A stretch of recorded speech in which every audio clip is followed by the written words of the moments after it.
Good day, ladies and gentlemen. Welcome to the Grand Prix before the Grand Prix. You're watching Sim Experience South Africa Formula One Saturdays. I'm your commentator, Johan Karinas, and I'll be running you through today's action here at the sandy Zandvoort in the Netherlands. I hope that you have your stroopwafels in front of you and your orange socks on your feet. Zandvoort is home to one of the most passionate fan bases in current F1 history. The circuit itself is an unrelenting, high downforce circuit with the potential to make your head spin if you've not properly familiarized yourself with it. The track winds through 4.3 kilometers of track in between the dunes. A total of 3 short straights are scattered throughout the circuit, and the drivers will be kept busy by the 14 corners in total. While we are running an older version of the circuit tonight, the track has been slightly adjusted to make it compliant to modern F1 standards. That being said, Zandvoort will still punish drivers who are too adventurous with their racing lines, as the track doesn't feature much in the way of tarmac runoff and has gravel traps, grass and sand lining the sides of the circuit. Our drivers are currently on track and as we speak, and we'll head over as we get started with our coverage of the practice session.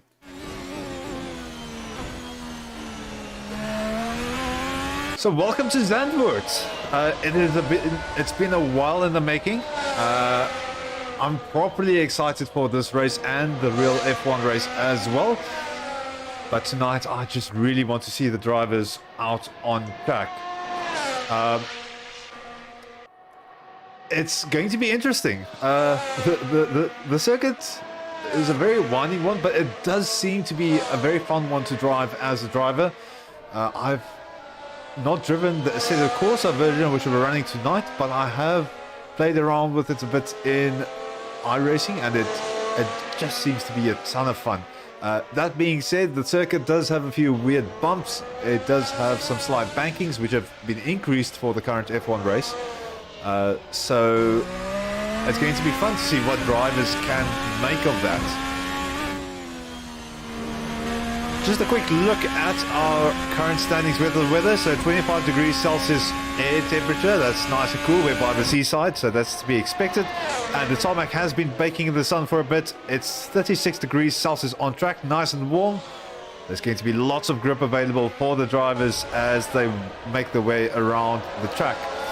In terms of the standings for the championship, so we've got Dennis Mitchell leading with 25 points in the Red Bull car, and then Maurice Skuman in the Alpine, then Raymond Duggan, Alpha Tauri, Alistair Barnard, Jason Macbeth, Joshua van Rensburg, Gerard Pretorius, Corne Breed, Jude Stewart, Gideon Jonkers in the Ferrari, then Rob van der Heever, another Red Bull, John Stewart, Haas, Mornay de Ploy, Aston Martin, Gerrit Snyman, Alpha Tauri, and Peter van Rensburg in the Williams. So it's going to be interesting. It's always nice to see the drivers kind of pick up their favorite drivers' liveries and really run with the idea of kind of hosting an F1 race before the actual F1 race happened. Last weekend that we did Spa, it was the only racing that we had. So thankfully for us, we were able to at least get some action on the track. Unfortunately, nothing coming from the real F1 race. So yeah, that being said, I'm really hoping we're going to get racing on Sunday and that we are not your only entertainment when it comes to racing. In terms of the YouTube chat, I have it up on the window in front of me right here. So if you want to say hi, if you've got some drivers that you are supporting, please do so. I'll split up my screens a bit more so that I can see your messages directly. But for now, let's see what's going on the track itself. And I must say, this is probably one of the most beautiful tracks for me to look at. I am a Cape Townian, and kind of having a track in the middle of the sand dunes does appeal to me quite a bit. I think my wife is quite tired of me saying that. Yeah, I think this is probably weirdly enough, one of the good-looking circuits on the calendar. It's not really that focused on the facilities themselves, but rather where the track is situated, and I kind of like that old school aspect of it. Zandvoort is also very difficult. I'm actually going to just jump into the cockpit with Boris Skuman. And you'll just see how tricky it is around this track. You can see the grass just there on the left-hand side, just ready to snatch you up. Whoa! That's some good avoidance skills there for Boris Skuman. I'm not sure whose Ferrari that was, but that was so close.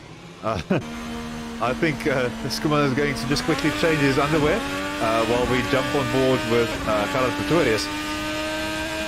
And just going around this track, you can see just to the left, to the right, just sand, gravel trap on the left-hand side. I mean, if you go up there, you're basically losing at least a few positions. But that's going to be so interesting about this track. It's really going to rein drivers in and kind of make them think about how aggressive do they want to be, and whether it might be worth running certain moves. There are some slight bankings, not as severe as we're currently seeing in qualifying, but it is going to make for some fun racing, even having I think the banking's been increased for this last turn. So it's going to be interesting on Sunday, but even now we have those slight bankings for the drivers to utilize. So yeah, looking forward to it. That being said, we're expecting everyone to run nice and high amounts of downforce. This is a very winding circuit, so yeah, you really need that downforce on the cars. The straights, I think the longest one is about 600 meters long. That's the Ferrari again on the track. So expect the drivers to just whack on as much downforce as they possibly can, and then trying to see where they can just push out as much time possible. On the YouTube chat, hello to Mornay Deploy, and again, big thanks to him for doing the video work for these types of events, and also doing some of the event organizing itself. Well, I think he does all of it, to be honest. And then he still races in it, which is really impressive. So welcome to you, Mornay, and thank you so much for your help, or well, all of your effort with this series. It's always a fun thing to experience. We see Ati Nachel saying hi, good night to you, or hello to you as well, Ati. We'll definitely see you in the MX-5 races tomorrow. Speaking of that, we have the MX-5 race tomorrow, so this is not your only racing entertainment for the weekend. We've got this, then we've got the real F1, and then we've got 2 divisions of MX-5 racing that will happen later. We'll have an ad running throughout the evening, so you'll be able to keep an eye on that. So yeah, some exciting stuff. Mornay saying, yeah, keep it safe, clean and fast. Well, the safe and clean might be a bit easier, but the fast, it's all going to come down on the different driver. Ati challenging Mornay, saying, are you winning tonight? Are you winning tonight, Mornay? So that's a bit of a challenge for Mornay, and we'll see where he ends up. So yeah, it's also going to be interesting to see. So Cornet, right here with us, is the master of the overcuts, so it's going to be interesting to see what strategy he has in hand for tonight. We might also be able to glean some information about the driver strategies by looking at the tires that they're currently running. And I can see that Cornet Breed is once again on the C2 medium. Just a reminder, these tires that we run in the simulator are a bit different from real life. So we've got the entire Pirelli range available to our drivers. So it's not just going to be that we've got 3 tires set out. The drivers can pick, but what they qualify on is what they race on. So the first tire that they use during the race is going to be the fastest tire during qualifying.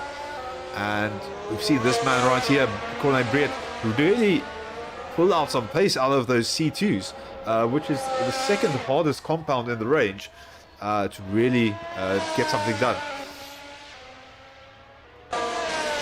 And in terms of strategy, I unfortunately wasn't able to get you the exact lap counts, but this track, with the temperature and the amount of downforce that you've got and the aggressiveness of the turns plus the bankings, I think that this is going to be a very heavy wear circuit. So expect people to maybe go towards this lighter harder tires in the range. I see a lot of C2s on track and C3, so that's the compounds that are going to be used, it would seem. The medium C2, of course, very nice if you want to run a long distance, if you want to set up a strong undercut. And then if you are good with it, you can either utilize the softs in some kind of undercut strategy or split the race 50-50. So the softs are the C3s, the third hardest compounds in the range, and I can probably see quite a few of them utilizing that for qualifying. I don't know how many drivers will be able to get the C2s to work throughout qualifying, but we'll see where that goes. And yeah, so keep an eye on those tires. I'll also keep you updated on what the drivers are running. That being said, on this tight and windy circuit, it is going to be a bit more tricky to get the overtakes done. There's not much in terms of straights, so expect some drivers trying to send it up at the inside on these banked corners, or maybe try and run the momentum around the outside. So I think some weirdness can happen with the banked corners. It's not something that the drivers are used to with Formula 1, or with Formula 1 cars. So you might see some of them pull out a few tricks like that. I know Corne Brett actually ran some LMP2 cars at Daytona and Charlotte, the road courses. So he's used to bankings. I think when I deploy might also be used to some bankings. I'm not sure about Maurice Skuman. I know he's used to the downforce cars, but we will see. Then Jason Macbeth, I am not entirely sure about his history with those. We'll see what the drivers make of the circuit. It's going to be interesting. It seems slightly bumpy on the banked corners, so the drivers are going to be very careful in terms of how they get the power down, how aggressively they get things going out of the corner. And some of these are also slightly blind, so if a driver does have trouble, there might be a bit of a worry. Steyn almost stepping out the wheel onto the grass there. He's done really well to save it from that tank slap, or the beginnings of one. So drivers still getting used to the track, but already looking very, very solid. We already see times into the 111s, 111.4 for Skuman, well, almost a 111.5. So we know the F1 drivers probably got to around, they slightly got into the 110s. I'll be very surprised if the drivers here do the same. I'll be very impressed, to say the very least. It is slightly different in the simulator versus real life. You only really have the feedback that you get from your steering, and then of course the audio that you can hear through your headphones. If you have a VR headset, then you might even see the car shift underneath you. But it is a bit more tricky than in real life. You don't have that seat of your pants feel to really guide you, and you have to rather rely on repetition, practice, and your sight and hearing to really guide you through the process. It does make overtaking a little bit more difficult, but these drivers are very used to it. Currently we don't really have that much wind on track, which is a good thing. Being this close to the sea, you can easily get a crosswind coming across the dunes and really interrupting your driving on certain parts of the track. drivers don't seem to be that much bothered by it at the moment. 9 minutes left of the practice. So you are still stuck with just my voice at the moment. And then we are preparing to get ready with qualifying. So it's going to be the practice. Then I think it is 10 minutes of qualifying. It should be very, very quick. I'll quickly just double check my facts. And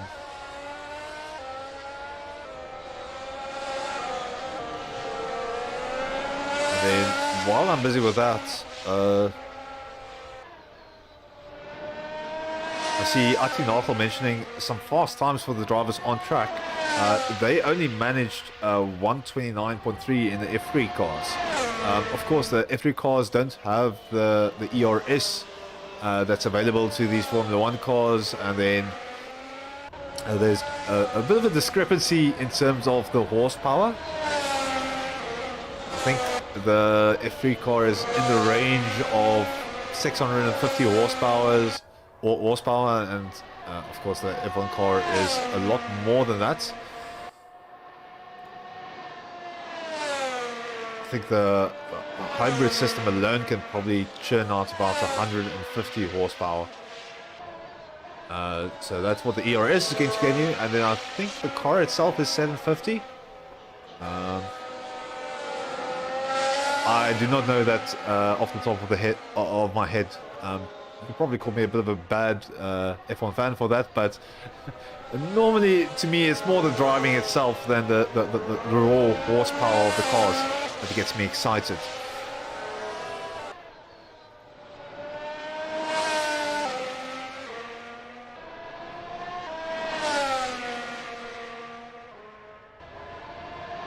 So,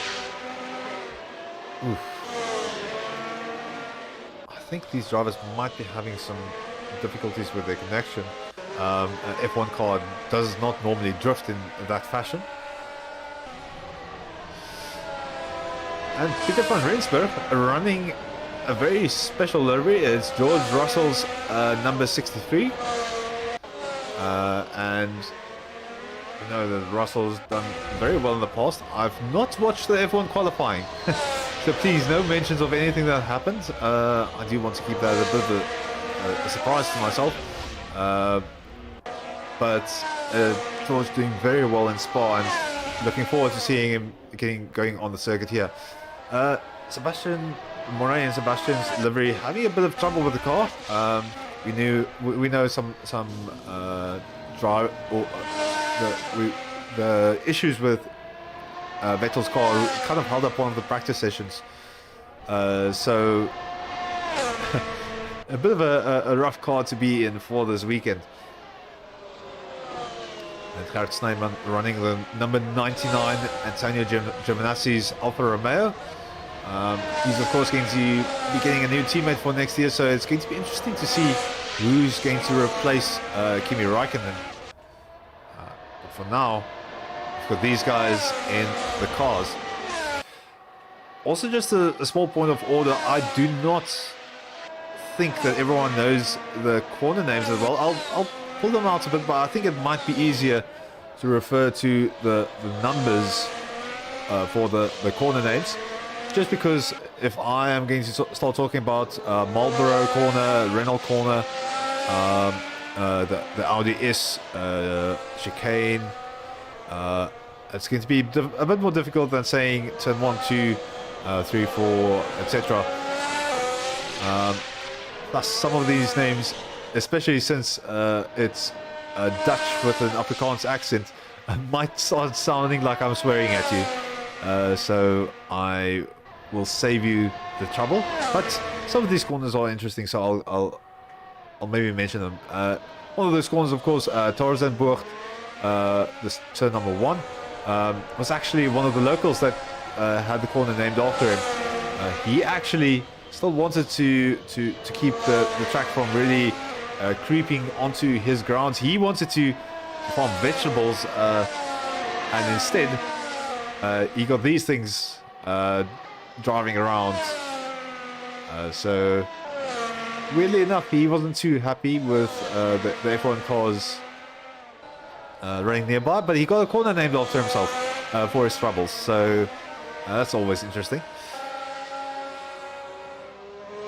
We still have 4 minutes left of the practice, so I think the drivers should be fairly well acquainted with the track as it currently stands.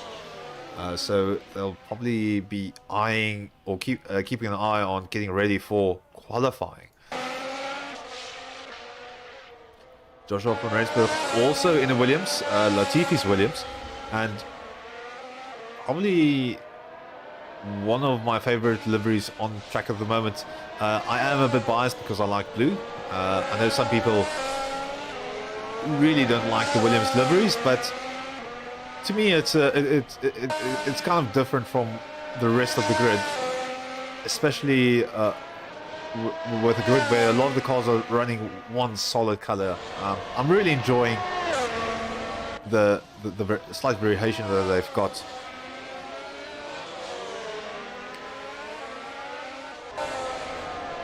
So I see, I was waiting for a bit of a response, so I see Atinagel saying that he will give up his garden anytime for F1. I definitely agree with you. I'm not sure how my dogs would react. I don't think they'll be the biggest fan, but if F1 was to come to Beaufort West, I would be more than happy to have them run nearby my backyard. That being said, here in the Cape, I think it's a bit of a different story. It would be awesome to see the F1 return to South Africa, but for now we kind of have to be happy with the Formula E that's coming in. I'm kind of excited about that coming to South Africa. So I just have to make sure, well, we all have to make sure that we've got our vaccinations up to date, and then we should be able to register for that event when they come to Cape Town. I think it's February for the Formula E cars. Not as impressive as these cars, but it is still some international racing talent coming to our shores. So that's always exciting when that happens. So 1.5 minutes left, basically 2 laps for everyone. So after the practice is over, I'm going to send you to a short ad break, and then we will be back with qualifying as it happens. So it's going to be interesting to see what the drivers pull out of the pocket. We do have all of the cars on the same track for qualifying. It's a bit different than something like iRacing, where you've got the track all to yourself. And that's also going to prove to be a very interesting situation, because with the track as it stands, I think we've got 19 drivers participating tonight. There might be one of them with a few technical issues, but we expect a grid of 19 drivers. So it's going to be busy. 19 drivers for a 4.3 kilometer track. It's winding. There's not really much space to let people by. So it's going to be a bit of a tough one for the drivers.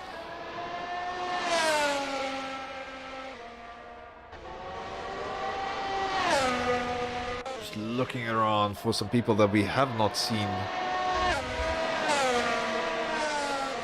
So a bit of a new name, Sean. I'm not exactly sure how you're supposed to pronounce your name, but Denham. Joining us in the other formerly sorry and the one moment I decide to forget Aston Martin is the moment that it's on stream, but joining us in Lance Stroll's Aston Martin, so the same team livery as Brunei Deploy.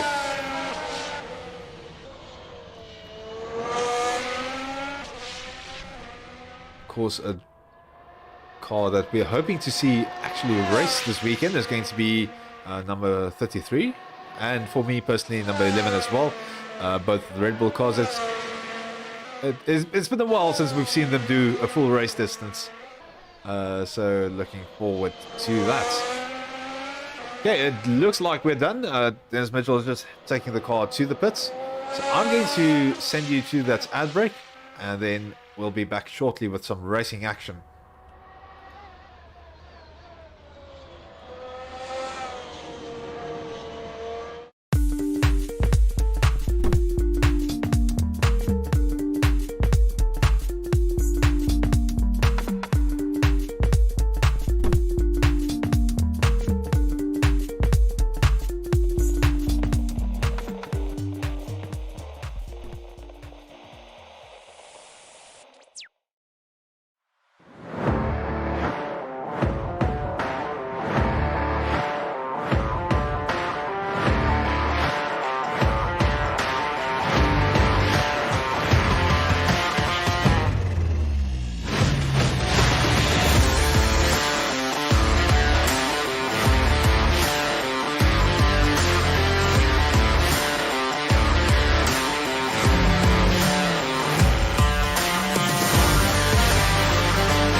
Welcome back, ladies and gentlemen. Qualifying has started, and we've got the drivers already heading out through the track into the second sector of the circuit. You can see there's still cars kind of figuring out gaps all the way back to the start-finish line. So it's going to be interesting how people deal with track position. I see Rob van der Heever giving a bit of space for some other drivers, assuming he doesn't want someone chasing him from behind. So he'd rather have someone in front than be stuck behind someone. It might also be that he just wants a little bit of a drop going up into that first corner. So we'll see what his approach is as we ride along with him. So down the main straight, heavy braking for turn 1, kind of stick it close to the apex next to the wall, quite easy to aim. Now into turn number 2, 3, kind of just making your way through there into the back corner, trying to keep it in, get the throttle down on exits. Now it's a bit of a curvy route through the turns as you navigate between the dunes. Nice and fast corner, 6th gear, just slide lift and just gun it. A bit of more of a break there. Another right hand, or 90 degrees right hander. Got to make sure that you kind of stick in. Slide a bit of a hairpin. Make sure that you keep it in. Now into the DRS zone. Nice and hard acceleration with a slight drift to the left. Now you need to make sure that you don't step a wheel onto the side, that you don't get yourself stuck in the gravel. As you make your way to the last two corners on the track. Last corner nice and banked. You need to make sure that you get the throttle down nice and early. Get that exit as good as you can. And that is going to be a lap for Van der Heever. From what I'm seeing on my timing screen, that's going to be a 1:15. So a lot more pace in hand for these drivers as they kind of get the tires warmed up. Some of the fuel burns off. It is a 20-minute qualifying session, so you can kind of afford to have a few different runs, but I expect that some of these drivers might just try and throw as much fuel in as needed and just run as many laps as possible. I think for now the important bit is just to get that banker lap in before things get a little bit too chaotic, as we can see around the track. So Remy Duggan still slightly struggling to get his car around, although he's got a very good time of a 1:11.448. There's Mitchell in the Red Bull, also on a bit of a slow lap. He might be harvesting some energy for the next lap, so he's probably setting himself up for a bit of a flyer on the next one. So let's keep a bit of an eye on him as he runs down the start-finish straight. 15 minutes left of qualifying, and now's a good time to get in some quick laps. And you can immediately see Mitchell just making it work through turn 1, turn 2, and now 3 being a very tricky corner without banking. Now going through Honserach, and then through Rob Slottermarkenbocht, Scheeflak, and then Marbleau Bocht. Sorry, I think I might have been, yeah, no, I'm correct. And then Renault Bocht. So it's a bit difficult when the track is turned on its side like that, but some interesting corner names. Unfortunately, Mitchell is not gaining as much time as he would like.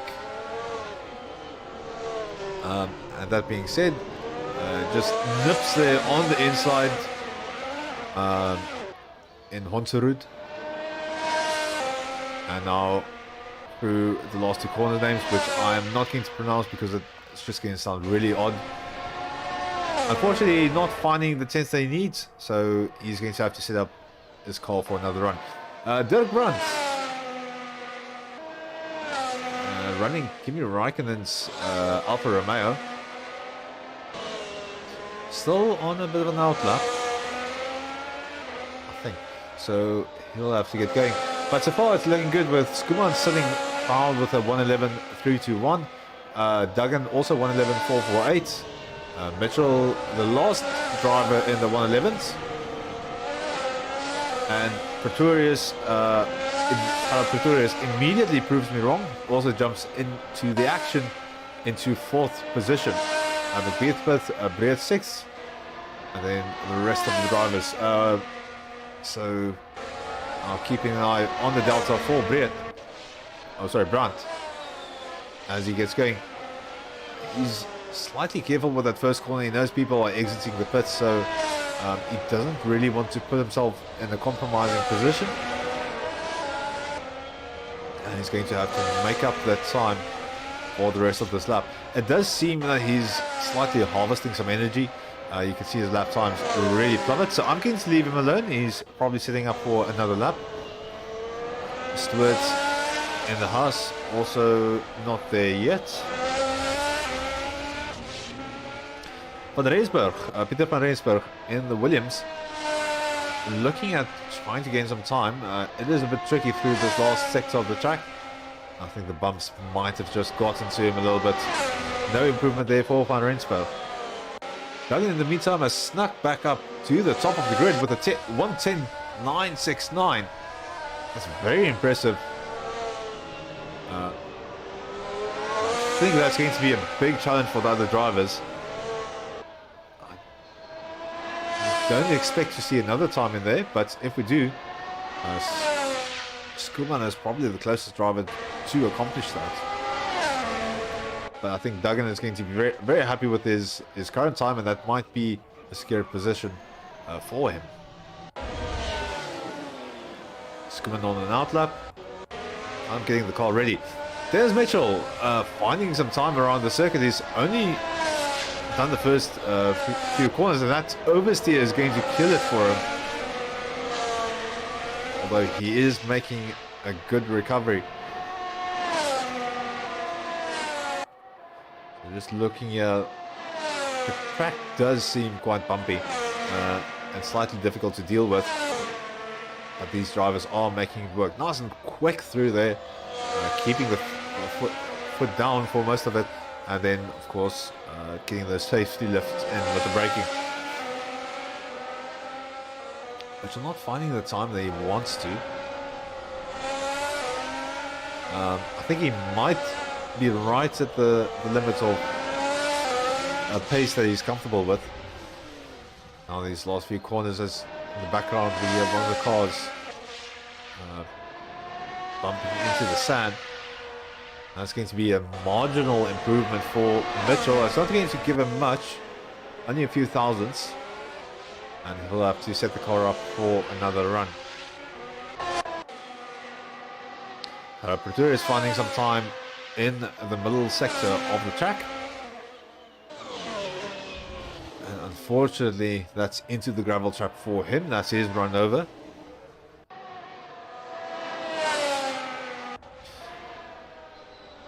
Mr. Barnard still on his outlap. He's slightly in the middle of the pack at the moment in 8th position.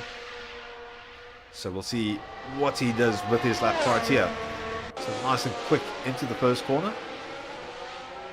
Setting up nice late turn in.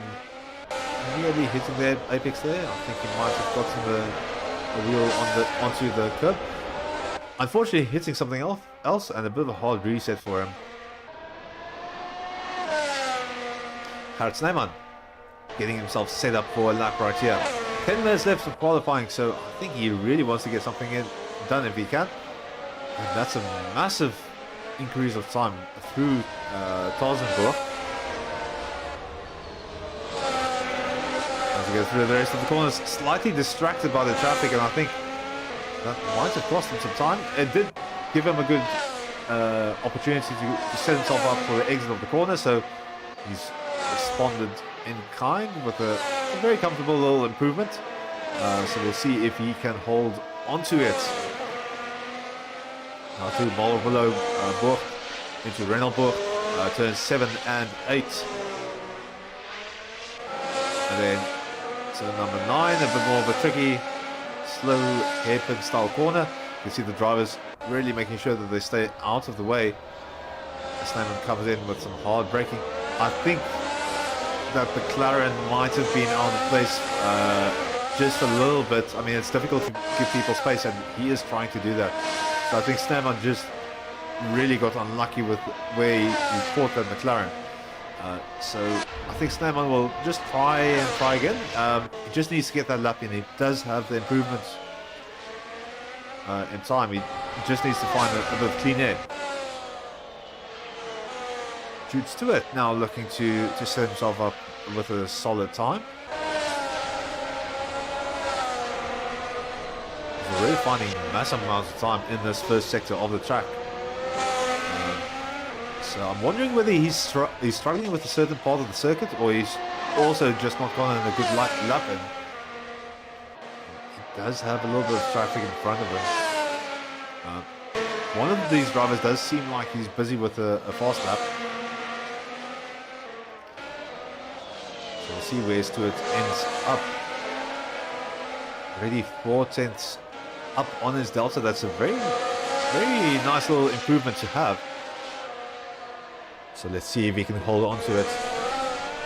Catching a bit of a draft there.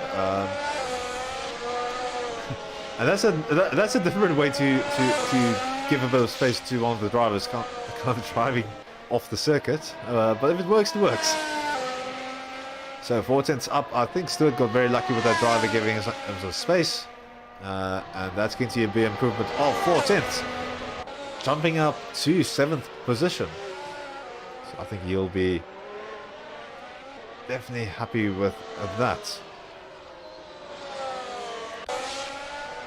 Looking at Skuman, still no answer for that 110 from Raymond Duggan. So it's difficult. That is one monster of a time that Duggan sets up. I think he's just very happy. You can see him sitting in the pits, kind of just eyeing out the competition a little bit. I think he might also start preparing his racing strategy. That lap was set on the C3, and I think all of the drivers, except Jason Macbeth and Corne Briet, are running. So the whole grid except Jason Macbeth and Corne Briet are running the C3s. So this gentleman right here running the C2. So Duggan is going to start the race on the C3 tyres, whether he likes it or not. Ooh, and unfortunately some contact between the drivers there. Macbeth losing out on that lap start. That's going to be damage to his car, even though it doesn't look like that. And he's going to have to set up again. He's definitely got some aero damage. That's going to keep him from driving the car at the limit. So it's going to be interesting to see how long Duggan can stretch those C3 tyres. Conor Britt is in 5th position currently with those C2s. So both Britt and Macbeth, very similar pace on those C2s. And we'll see how they can make that work.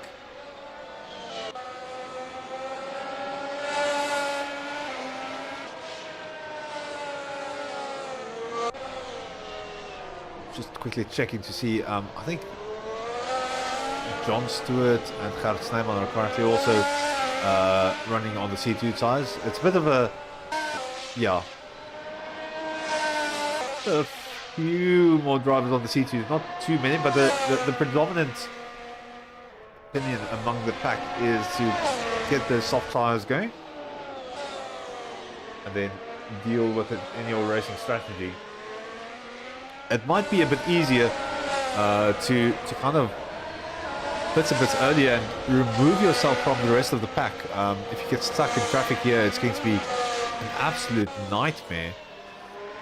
But there is also the opportunity that if you are running out in front, you really want to see if you can kind of utilize that clean air, get the faster laps in,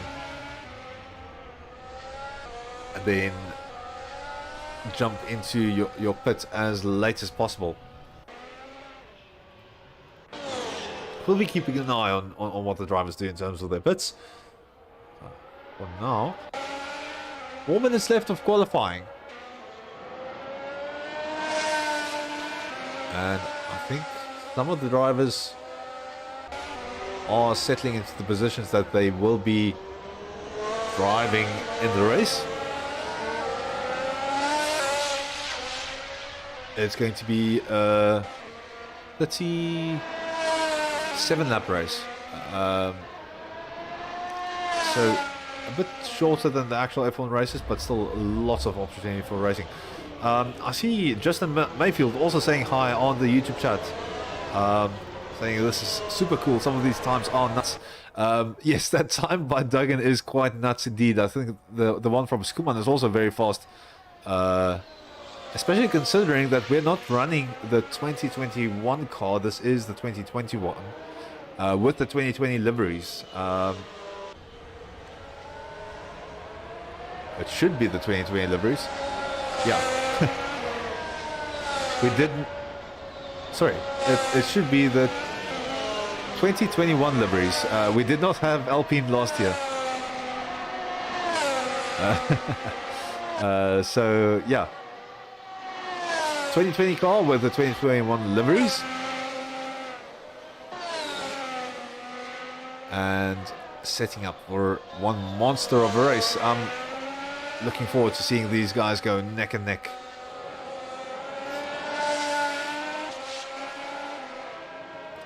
Open goes the DRS wing. I don't know how comfortable I would be with using DRS on this track, especially considering that the straights are so short, but any advantage that you can get on your opponents.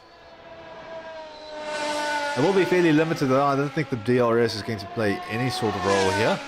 It's all going to come down to the racing, who's consistent, and then who's also better on the defense. And I think strategy might also come into play here. So we'll see. I know Corne Breert is big on his strategies. Some of the other guys kind of tend to just go with the strategy that they feel comfortable with executing.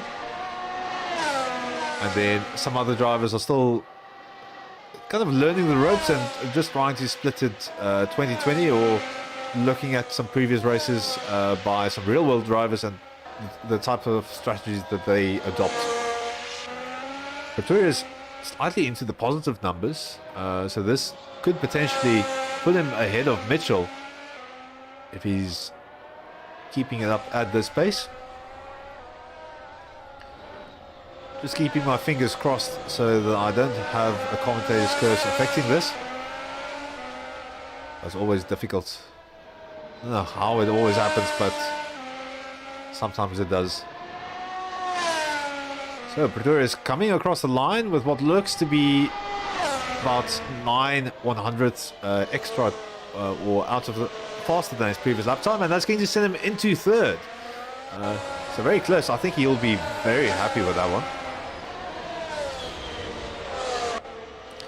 And Dennis Mitchell is on the outlap, preparing for his fast lap. So we'll see what he can do in regards to that time that Pretoria has posted.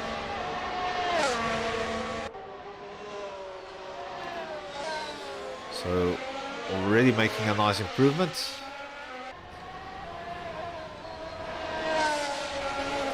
Just quickly checking. So Skuman is kind of struggling with this lap at the moment, so he might not have an answer for that time from Duggan. Meanwhile, Mitchell is looking good at 1.5. It was 1.59. It's changed in the meantime. I think he might be stuck behind Skuman there. Both of them on fast laps. So there is the potential for Mitchell to get a bit of a draft going here. He might be very happy with that situation. If Skuman is running a faster pace, now unfortunately that's not going to be the case. I think Skuman might also be aware that he's going to be giving Mitchell a draft, so he's pulled off to the side. So that's going to be Duggan. Skuman is going to stay where he is. Mitchell also staying in fourth. Right, still on track, Macbeth. I'm just rounding the last corner. And there's no improvement for him. So I'll just quickly go through our results. So pole for the race, Raymond Duggan. Then we've got Maurice Skuman, Gerard Pretorius, Dennis Mitchell, Conai Breed, Jason Macbeth, Joshua van Rensburg, Alistair Barnard, Jude Stewart, Dirk Brandt, Gert Snyman, Willem Steyn, Sean Denham, John Stewart, Peter van Rensburg, Rob van Reever, Mornay Deploy, and then Gideon Jonkers kind of bring out the rear of the pack. I'm quickly going to send you to ads while the drivers get ready for the grid, and we will be back shortly.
Welcome back, ladies and gentlemen. We are on the grid, even the safety car. So let me just quickly sort that out before we've got a moving chicane before the race even starts.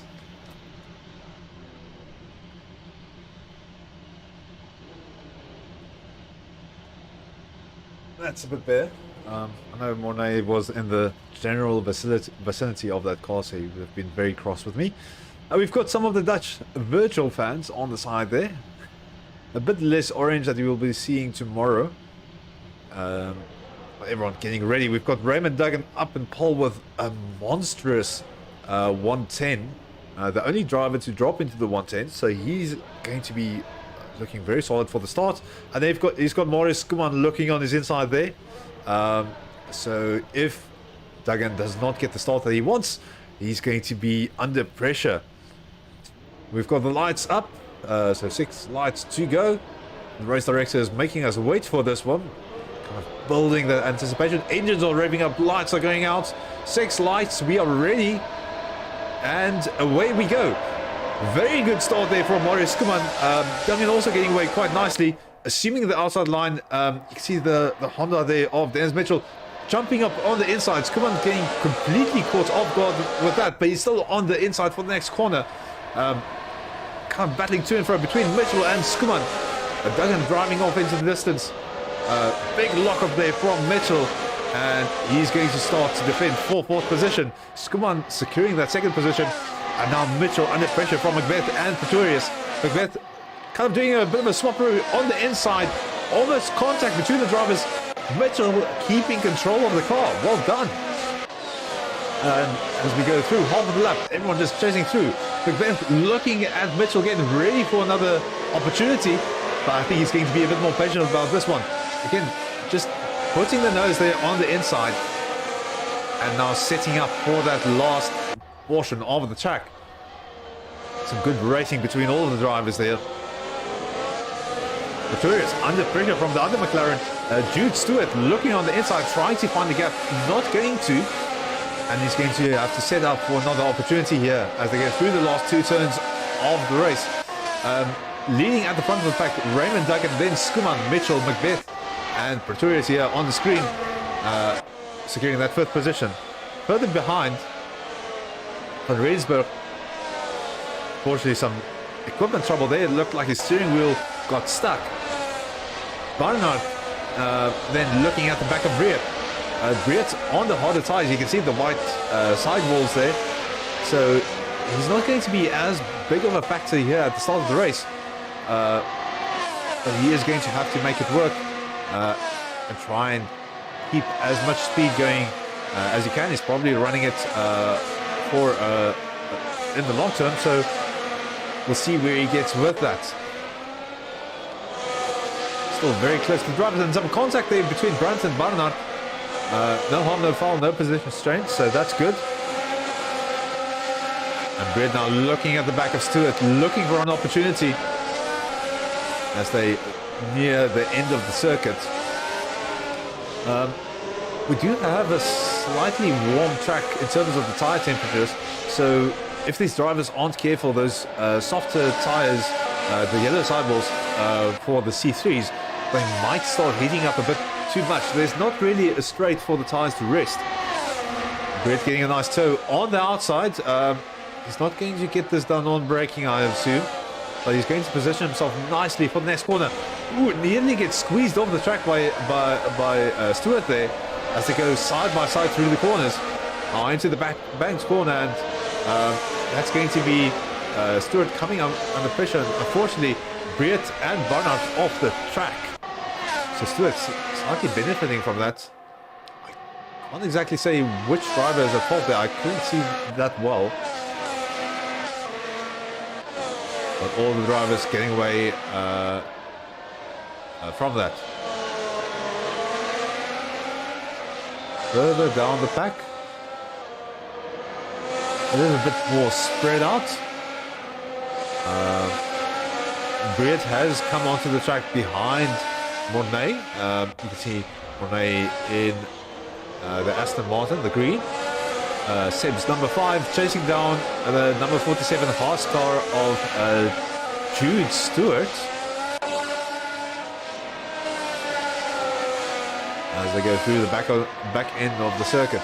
Marius Skuman fastest lap with a 1:12.272. Still a lot of improvement to happen. And you would imagine with the racing becoming a bit more tricky. Duggan slightly slowing down now. His previous lap was about 6/10 slower than his fastest lap. So he might have had a bit of a moment, and it has brought the front three runners in the pack back together. So some exciting racing to be had here. Skuman really getting the foot down. Keen on getting that position back. So it's... I know Duggan has gotten the superior qualifying lap, but we'll see where the race pace and consistency gets these drivers. You can see Skuman closing down that gap yet again. We'll wait for the lap times to come around. So 1:12 8 and 112.7. So Skuman 1/10 faster. It's not much, but once he's got that car in the slipstream, so under 0.5 seconds, here he's going to have a bit of dirty air. But when we get back to that straight, he's going to be massively benefiting from that. He also needs to kind of get a move on. Mitchell is going to catch up with him once they start battling. So once he engages that battle, time is going to be of the essence. Skuman now really racing. Slightly struggling with the faster corners to get the gap down. And I think that might come down to the fact that it's a bit more difficult to follow through the high-speed corners. You don't have as much downforce as the car in front of you, just because you're already driving in an area of low-pressure air in front of you. So there's just not enough air to really push your car down onto the track. But you can see he's brought that gap down a little bit, and now onto the main straight. 4/10, 2/10, and this is going to be an opportunity for a move. Duggan running defensive on the inside. Skuman going even further down the inside and going to try and stick it, trying to outbrake him. And they're going to go side by side for the rest of the circuit. Both drivers leaving each other space. Duggan mounting the curve. I think that slowed him down significantly. Mitchell might even catch up with him if he's not careful. But such a tricky part of the track to get that overtake done. With Move running a few turns into the first sector. Conrad Briet just biding his time near the back of the pack. He is in traffic, so this is not boding well for his long-term strategy. He really would want to be running up a bit higher and getting some of those laps in. But once the cars start pitting, I think he's going to have a bit more smoother sailing in front of him.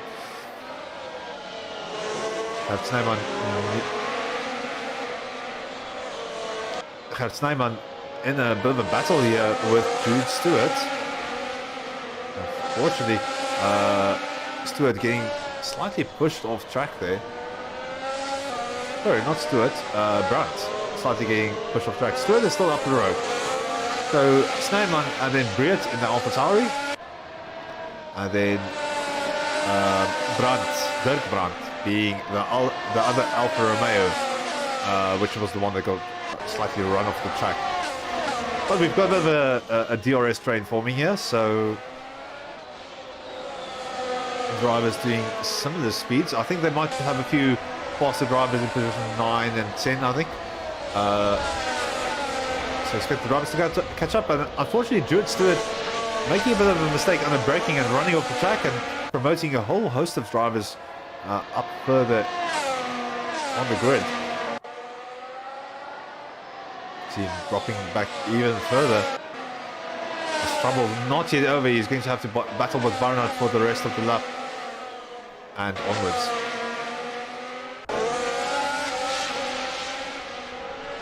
Mitchell is now starting to catch up with Duggan here, and Duggan is going to be under pressure once again on the straight. So we'll see who gets the better exit and whether Duggan has to defend again. Duggan preemptively already running on the inside, kind of covering off that line and slightly breaking the toe with Mitchell, and that's given them a bit of breathing room just to kind of stay ahead a little bit. Skuman, of course, running off in the distance with a 1.4 second lead on Duggan. So he's going to be very happy that these two drivers are fighting it out behind him. Briet back up into 7th position. He's got Snijman ahead of him, and then Brandt chasing him down from behind. So the two medium runners being, there's more than two of them, but the ones I can currently see on my screen, Snijman and Briet. Yes, Snijman and Briet running the C2s. So they should be running similar speeds. Unfortunately, that's the Williams of, I think, Van Rensburg. I'll check a bit later, but having a bit of a rough time. Briet on the inside of Brandt.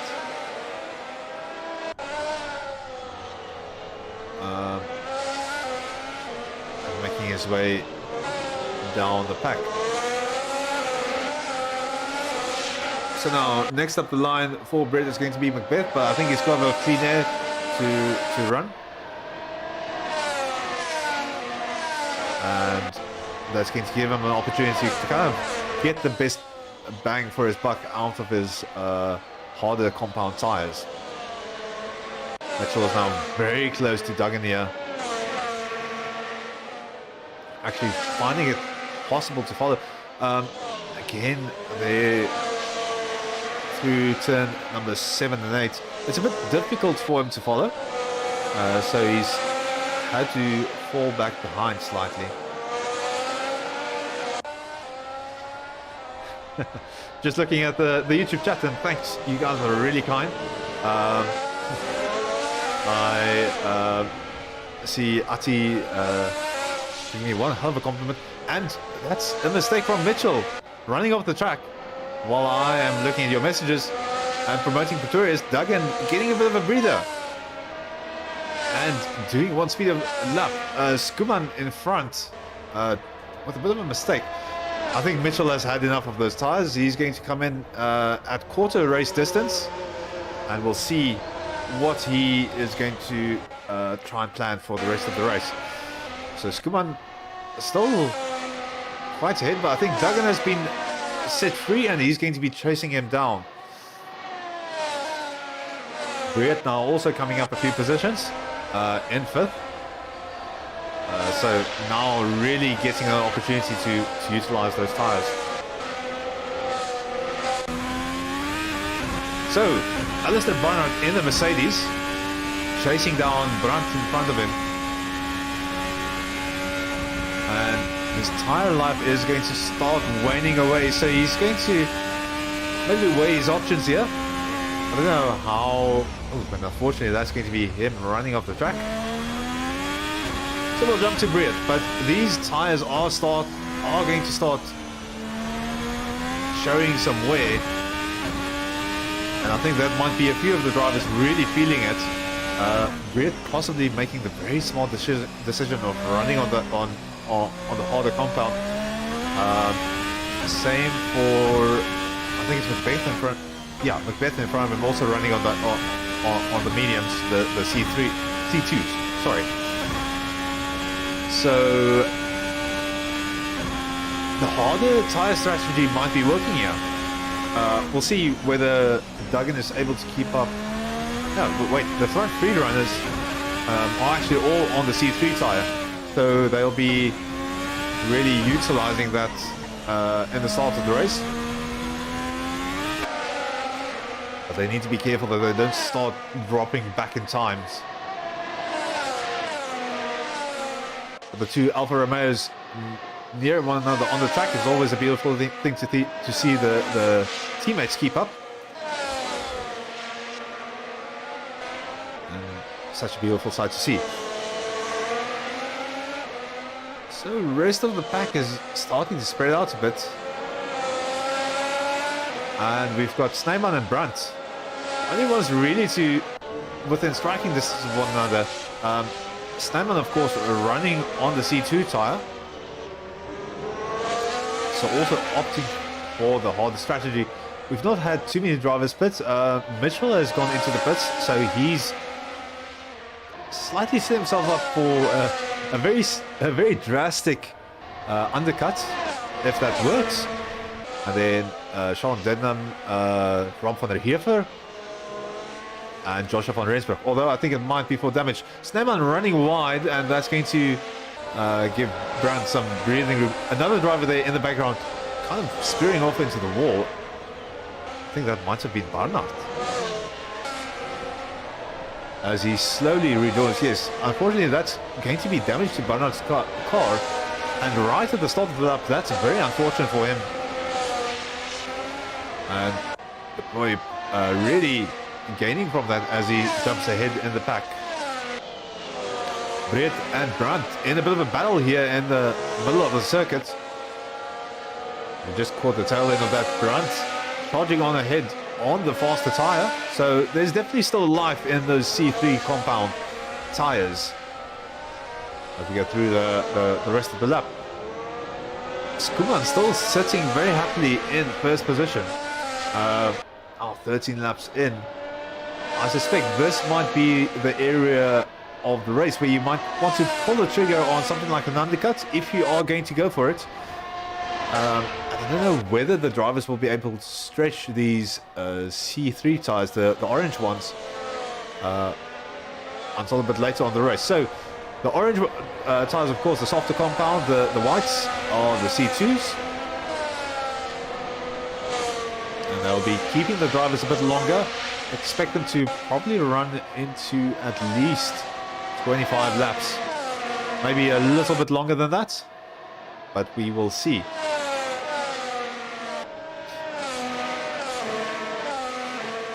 It's getting very quiet on the track at the moment. Everyone finding their space. It's such a weird idea that the grid can really spread out this much on the track. But that is happening.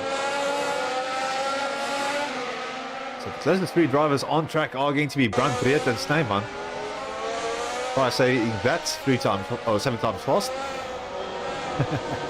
But yeah, both Breed and Snyman running the C2 compounds.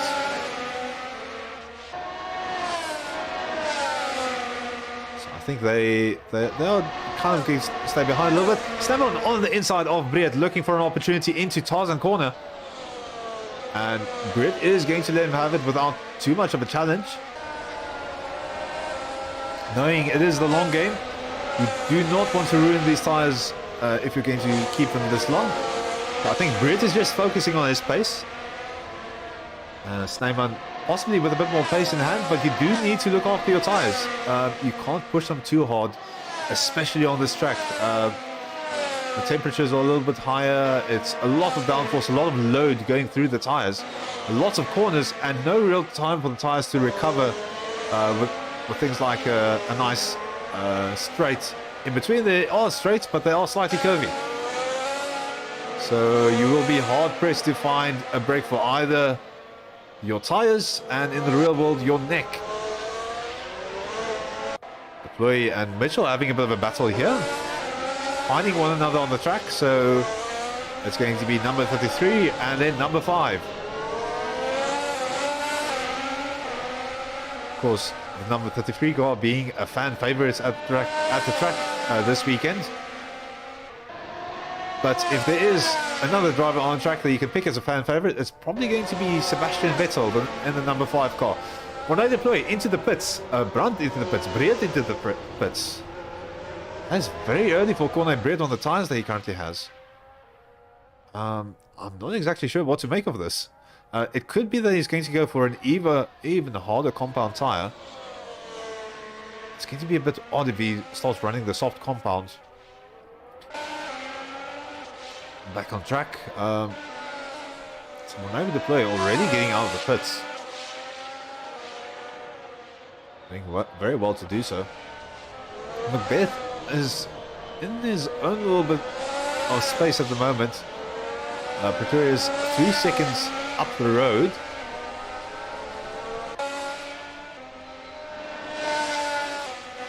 Well, I think... No, that's a bit further ahead. Sorry, I apologize. Pretorius 17 seconds up the road. I think that's a back marker in front of him right there. Not entirely sure who. So the players come out in position 8. Brandt, Barnard and Breed. It sounds like the name of a law firm, but Brandt, Barnard and Breed all coming out positions 11, 12 and 13. Breed is actually running the C1 compound, though the hardest in the range, the grey color tire.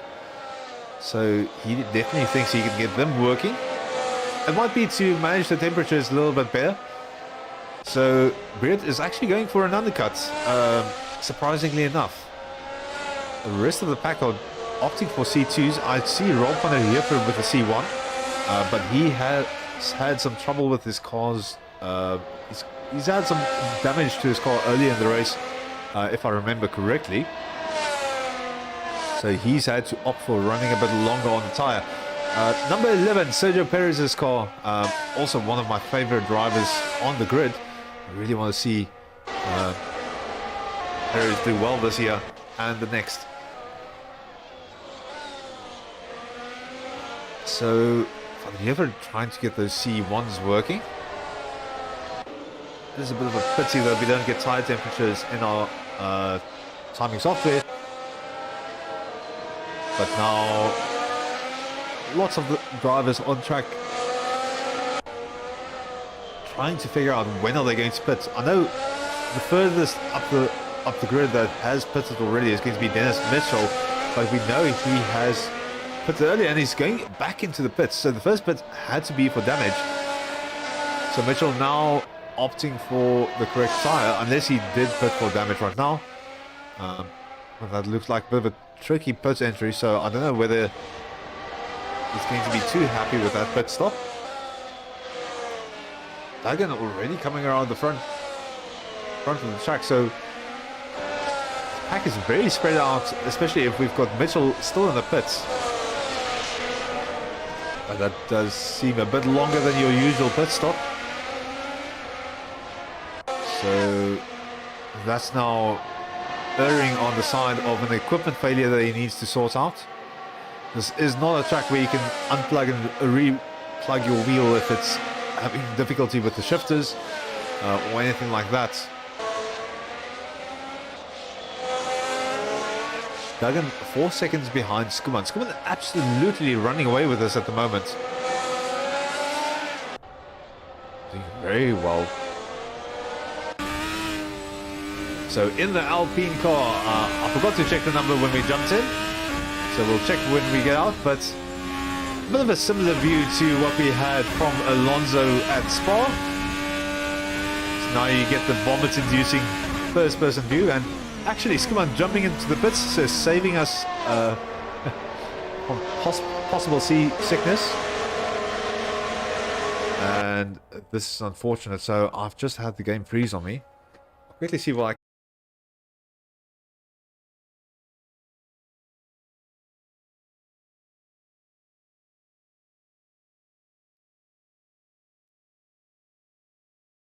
Welcome back, ladies and gentlemen. Apologies for the technical difficulties. We have had a set of course fail on us.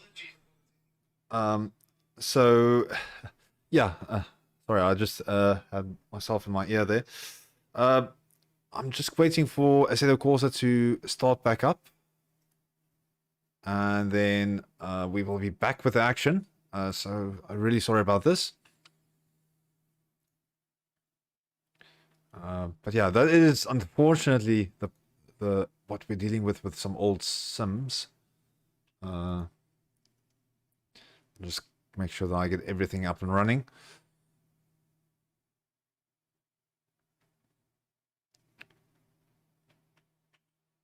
So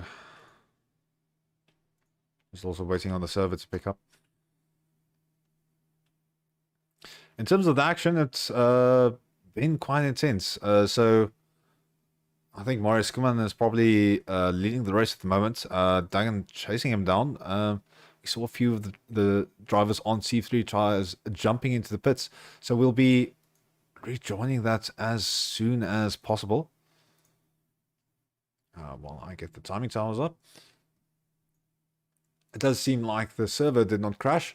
Duggan has assumed the lead now. So both himself and Skuman jumping into the pits with about a second gap between them, so it's still waiting for the server to pick up. So that is an interesting development. So Skuman losing time in the pits. We'll probably have to check with him afterwards. But Duggan now back into the lead of the race. Both of them on the C2 compounds. Macbeth still on the C2. He has yet to pit. And then Gerrit Snyman up into 4th position. So making quite a good use of his earlier pit stop. Unfortunately, Macbeth with some contact with the environment, and he's gone straight to the pits. Still waiting for the server to pick up. in the meantime, when I deploy into 5th position, so looking very good for him. It might also be that Skuman accidentally triggered a second pit stop. That has been known to happen.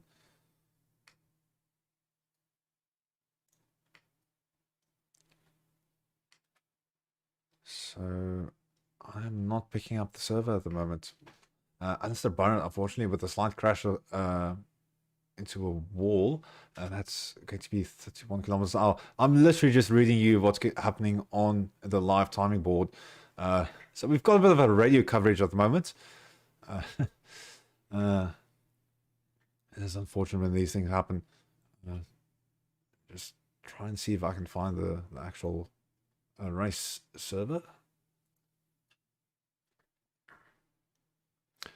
Content manager is not playing around or playing along at the moment.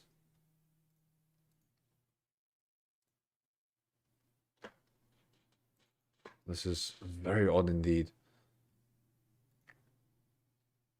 Completely unable to join the server. Back into action if I can find it.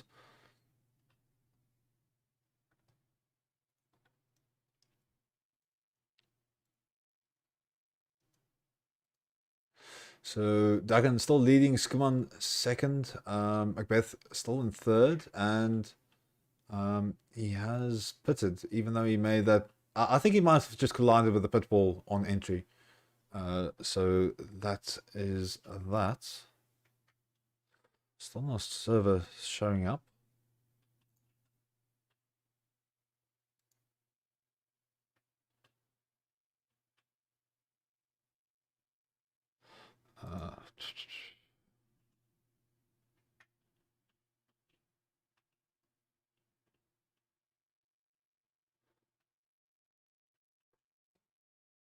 Okay, let's try again. Just quickly need to restart Content Manager. Wanted to play still in 5th. Dirk Brandt staying in 6th with Dennis Mitchell behind him in 7th. Bit of a slight collision. I think that might have been between Van Rensburg and Jude Stewart. Not a big shunt, but definitely big enough to register on the timing boards. And we finally have a connection with the server, so we will have the action up back within about a minute if my SSD plays along. And things looking set for an exciting rest of the race. 13 laps remaining, so still a bit of action. Everyone has pitted by now. We are seeing quite a lot of drivers running the C3 compound. This is a bit odd because you need to run 2 different compounds to actually be able to not get a penalty. So I don't know what these drivers are going to do. They might have to pit again because you do need to run 2 different compounds. That's where the strategy from Corne Brett looked solid. Although Brett is also on the... No, I was looking at the wrong part of the track. So Raymond Duggan on the C2, Skuman on the C2, and Macbeth, who was on the C2 earlier, is running a C3. That makes a bit more sense.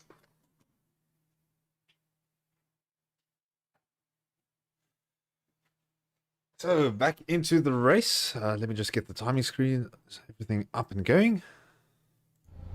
And we are back live, finally. It's been a bit of a challenge, but we are back. Just waiting for everything to catch up.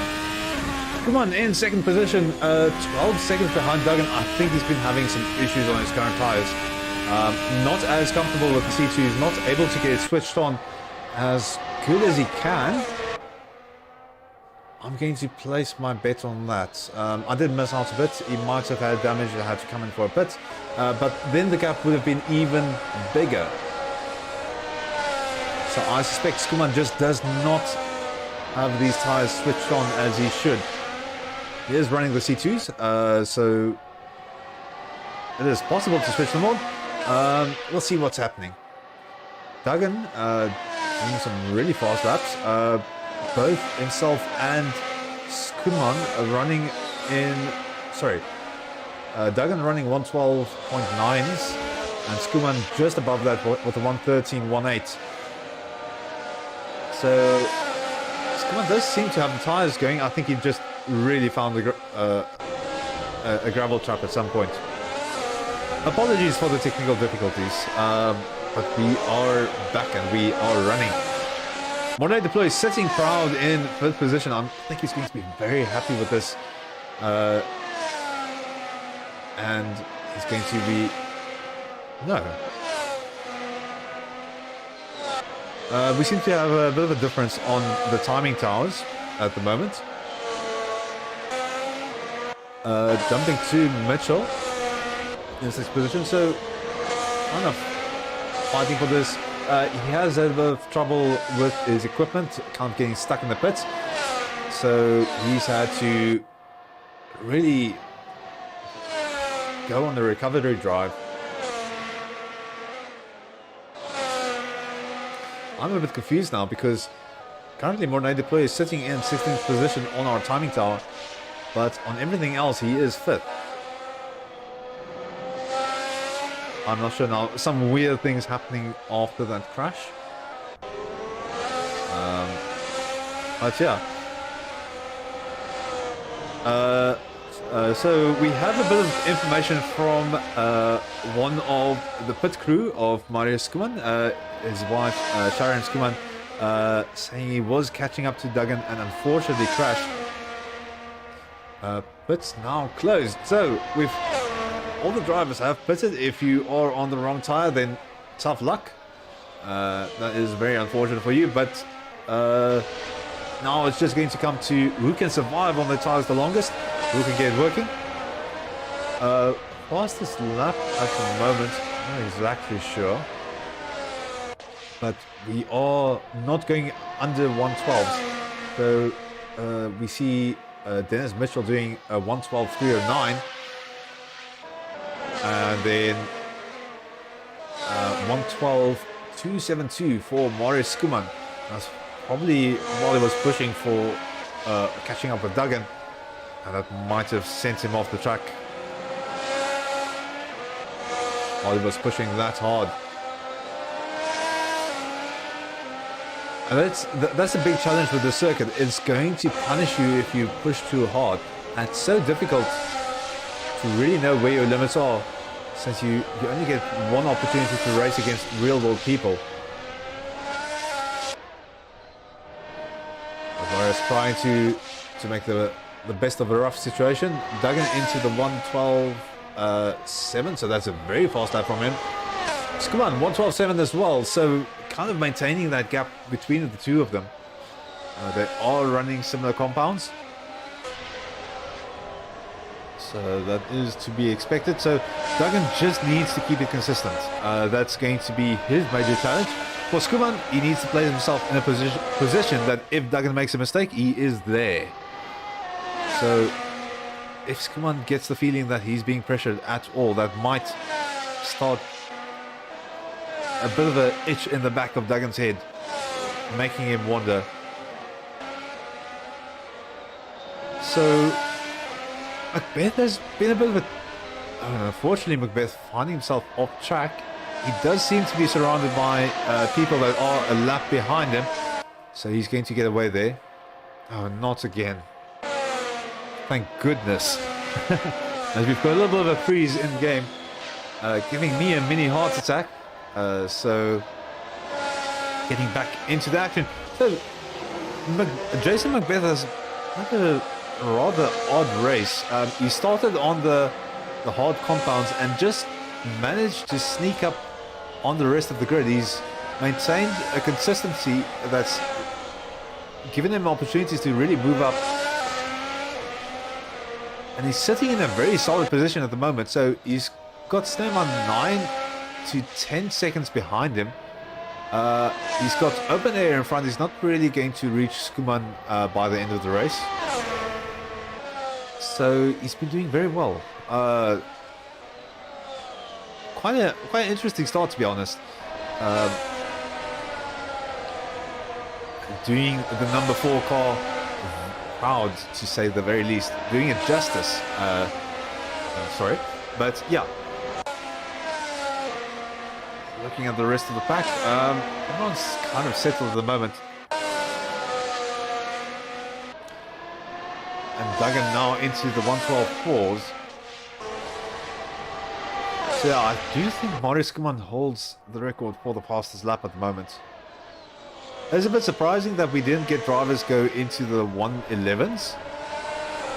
Maybe in the last few laps of the race, but it is probably going to come down to people not wanting to push too hard. I think Skuman might have learned that lesson the hard way.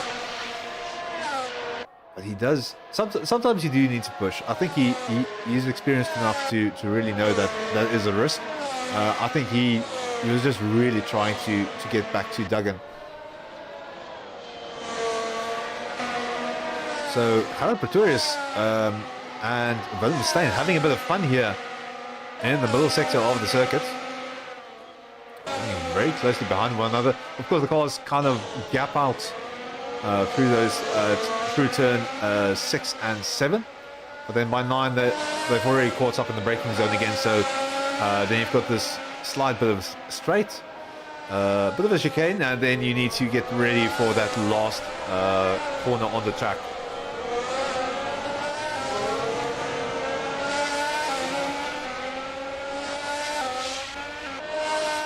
So Perez moving ahead of Stein there, doing very well. I almost didn't expect it to happen in that portion of the track. And as Pretorius released to get going again. Duggan still looking good at the front of the pack. Just managing. I see both Duggan and Skuman just doing 114s. Duggan 3/10 slower than Skuman. Not enough for Skuman to catch up, but Skuman is still trying. I think the tires are starting to drop off a little bit now. Lots of drivers into the 115s, well, 113s to 115s. So things are slowing down slightly.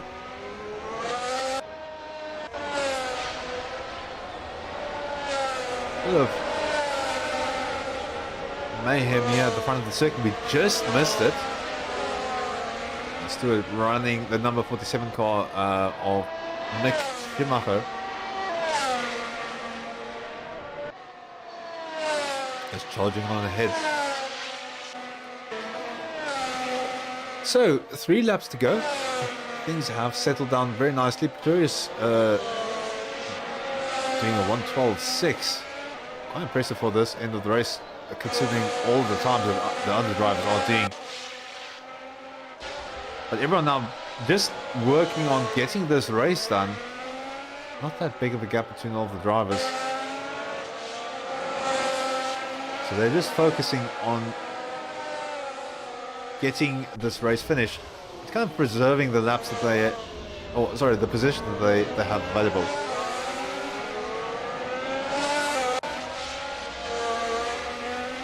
So Skuman sort of chasing down Duggan. And I think that car that went off the track might have been Peter van Rensburg having some issues.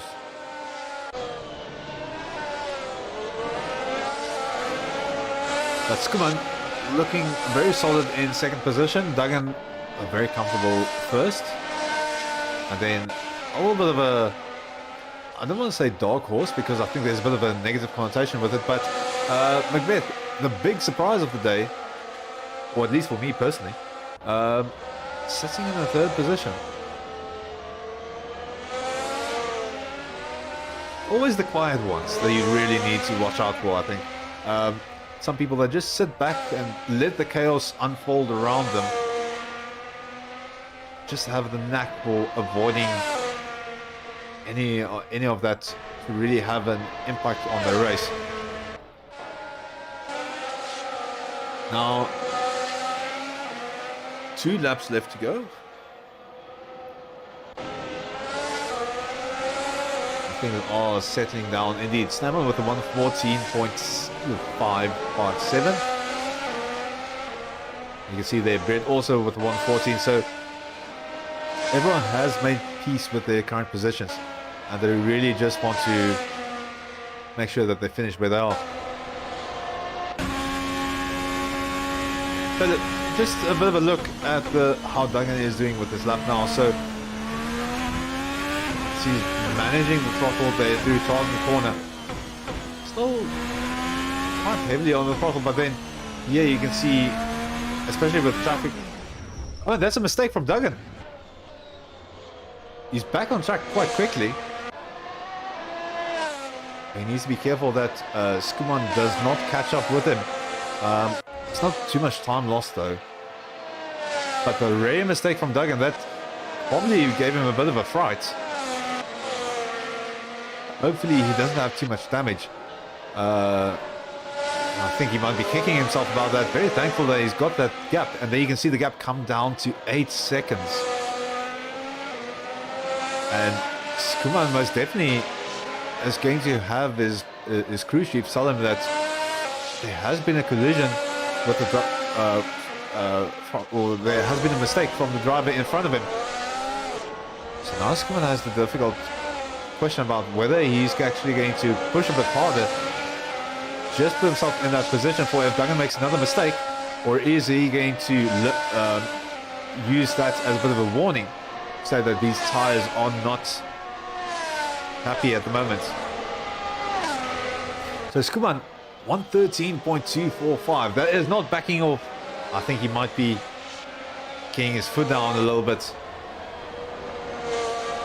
So this is going to come down to the wire if there is another mistake from Duggan. We are on the final lap. So the drivers need to be extra careful. And this is a very difficult one for Skuman because he's got a 30-second gap behind him. I don't think he can do anything major enough to really have an accident with the car. Bit of a lock-up, he does seem to be pushing. 1 second up on his delta. Considering he's been doing 112s on his fastest, I think that's going to be in the space of a 113 or high 113.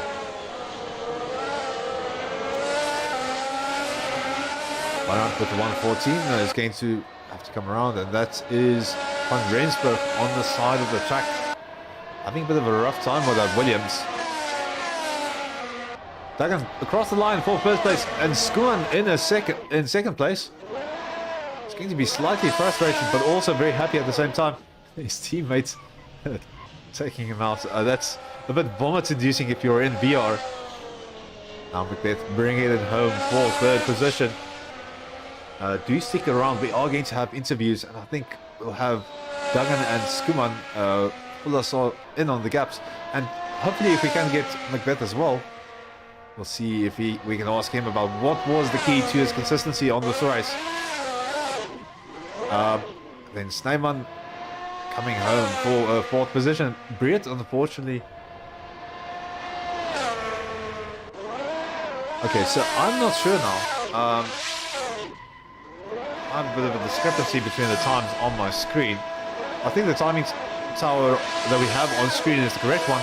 So let's say, yeah, Duggan in first position, Skuman second, Macbeth third, Snyman fourth, Brandt fifth, Mitchell sixth, Briet in seventh, Stewart eighth, Barnard ninth, Victorious 10th, Stein 11th, Van Rensburg 12, Stewart 13, Van der Heever is going to be 12, 14th, and then Van Rensburg. As the drivers do some victory donuts. So I'm going to pop up a quick ad break while I go look for the drivers, and then we'll see if we can get some interviews going.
Welcome back, everyone.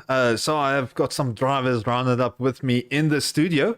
And first up, so I'm just going to quickly grab Raymond Duggan. So, Raymond, that was a very, very tough race for you. Unfortunately, we had some technical difficulties, so we just missed the pit stop period between yourself and Skuman. I kind of hoping you can just inform us of what happened there. But then in terms of the race itself, I mean, tough with that incident in the first half of your running. Were the tires a problem? And then how was the pit stop after that? I think I had a good race. I didn't have an incident on the first one. I had that spin on the third last lap, and I thought, oh shit, Skumon's going to catch me now. But luckily the car went right around, and I could carry on going without losing too much time. Yeah, and the pit stops went well. Yeah, I think I gained a position because I was lying second at one stage. I'm not sure what happened there. Yeah, we saw you jump with a little bit of a break that we had. I'll maybe check in with Skuman. But yeah, then I'm confusing you with someone else during the start of the lap. Marius, from your side, I mean, you were doing really well in the first part there, and then what happened with the pit stop? Well, first off, Johan, thanks, Raymond. Well done, Raymond. Well deserved. Yeah, I'm going to fire my pit crew for one. I got stuck in there and I had to reset, which was unfortunate, but I only realized it about 6 or 7 seconds after I should have gone out again. So I'm not 100% sure what caused the issue, but I just got stuck in the pit view and nothing happened. So yeah, I pressed reset and I could go again. So fortunately, I didn't lose one lap count there, but I did lose the position. But yeah, Raymond, you did perfect. Well done. Oh, thanks a lot. Yeah, you guys were really kind of gunning it there in the portion after the pit stop. Raymond, what was your thoughts in terms of maintaining that position that you got? Were you just kind of trying to manage the gap, or were you trying to get some fast laps in? I was just trying to be consistent. I was just saying, out of every corner, I was just saying, be easy on the gas, be easy on the gas, be easy on the gas out of every corner, because it's so easy just to put your foot down and spin the back out. And then, Marius, you had the pressure on you. I mean, that we had your pit lane crew, your wife, they just informing us of the situation that happened while we were in the dark. Bit of bad luck because you were doing really well in the first half of the race. Where were your thoughts with kind of chasing Duggan down, and then what was your approach for the rest of the race? Were you just trying to then kind of make a consistent finish, or were you actively trying to see if you can put yourself in a position for if Duggan has a spin? Well, Johan, first off, after the pit stop, then I lost the position, and I did a couple of quick laps, and I thought about catching Raymond, but then I also hit the pit wall in turn one. I went a bit too deep, and I touched the wall, which caused the car to just stop, full stop, and then the only way for me to turn around was go over the gravel, so I lost a lot of time there, and then I basically gave up on catching Raymond. I was just trying to stay ahead of the third driver, so yeah, unfortunate, but yeah, it's the second race I throw it away. But yeah, hopefully third time lucky, but yeah, we'll see. And then yeah, well, big congratulations to both of you. And then someone that's kind of been sneaking in the background, Jason Macbeth. Am I pronouncing that correct? Yeah, you pronounced that correct. So you've been kind of just lurking in the background a little bit, but just positioning yourself so well for getting that third position, and especially with the consistency. We didn't see you too much, but I didn't see any incidents pop up next to your name. So were you kind of just aiming for a consistent race? So on lap one, I had an incident with the Red Bull, I think it was. I'm not sure who it was, but I actually had contact with him in that long right-hander, which I had a lot of damage to my front wing. And then again, not too long after, I think I spun again. So, but I mean, the rest of the race was alright. I just didn't have the pace of these two, was I just couldn't match it. They were insane. And yeah, I had a couple incidents with the back markers when I touched them, and I crashed into the pit wall coming in. But besides that, yeah, it was a decent race. I've done really well then, all things considered. A good recovery then. And then in terms of the back markers, because with such a short lap, you're going to have people spread out all around. Was it? Do you feel like it was difficult for people to kind of get out of the way of the faster drivers, or was it just a case of a very crowded circuit that was going to be a bit more incident prone? I think it was a mix of both. The track is really tight, and a lot of them were battling, so they would pull over like the last second, or they would touch, and then they would spin in front of me, and I'd have to avoid them and like drive into the barrier, for instance. But I mean, you can't. It's not really their fault at all, but it's just racing. If I Definitely. may come in here, I also want to add that the speed deficit between the slower guys and the faster guys were almost 4 seconds at some stage. So I think by the time they realize you're on them, it's a bit too late for them to move, and sometimes they do move, which comes as a surprise. I definitely agree, and especially also with the track kind of blowing from side to side. It's also difficult once you've got that weight transfer going just before a corner or out of a corner to really give someone the space. You'd almost want to do it on the brakes, but it's really difficult without compromising your own race too much. But yeah, big congratulations to all three of you with your positions. And thank you so much for your time. Any shout outs? So I'll run through you one for one. Just a quick question. So Jason, we'll start with you. Any shout outs for supporters on your side? I would like to shout out Jude for helping me with the setup. We built it together, and also just Michele Petresi for all the support. Yeah, it's awesome seeing people support one another like that. And then Marius, from your side, I know you've got one big supporter on your side, but any shout outs from your? Yeah, my wife, thanks. I love her support, and it's good having someone standing behind you. And then also the team, they're very committed and always help push each other. So that's a very good plus for us. Yeah, that's it. Thanks. And then From my side, from my side, I just want to say thanks to the slower guys. I didn't have any issues. Everyone got out the way, and it was great to see. And no one held me up. It was really good. Thanks a lot. that's always great to hear. And then any other shout outs, Raymond, from your side? No, nothing else from my side. I think I'm good. Thank you so much. Then I'll excuse you guys. You can go back to the other guys if you want to. So from my side, thank you so much for watching. Thank you so much for bearing through the technical difficulties. It's been a bit of a wild ride, and we'll see if we can get those things fixed. I'll have to go digging through the logs to really see what happened there. So every Saturday we do have our Formula 3 championships. Okay, well, sorry, before I get carried away with myself, if you want to get involved with some racing, we've got this Formula 1 series, which is a bit more restricted as the grids aren't as large, but there might be a spot or two available depending on how people's availability is.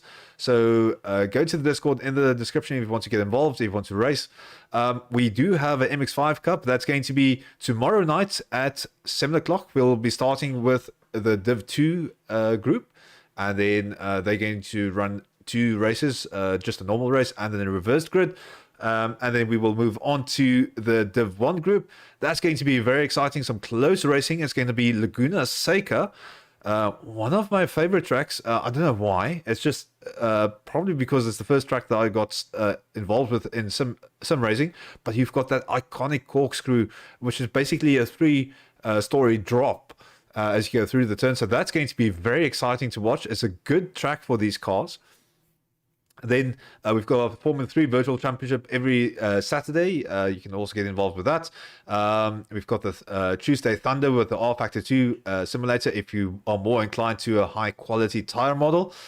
So there's a lot of stuff for anyone if they want to get involved in the driving. And then just from my side, a big shout out to Mornay Deploy for kind of organizing all of this, for getting the Formula 1 series up off the ground. It's very fun to commentate. It's very fun to see your reactions to it. It's just a bunch of fun to also see the drivers on there. So thank you very much. For those of you in the YouTube chat, thank you so much for making my job that much more enjoyable. I mean, it's always nice to know that the drivers are watching the streams, but it's so much nicer to seeing the supporters as well. So yeah, thank you so much for showing your support. Thank you so much for tuning in. And I hope that all of you have a wonderful evening. I hope you enjoy the race tomorrow if you're watching it live. And if you're joining for the MX5 races, I will see you then. From me, Johan Carinas, hope you have a lovely evening. Yeah, hope you have a good one. Stay safe and stay healthy.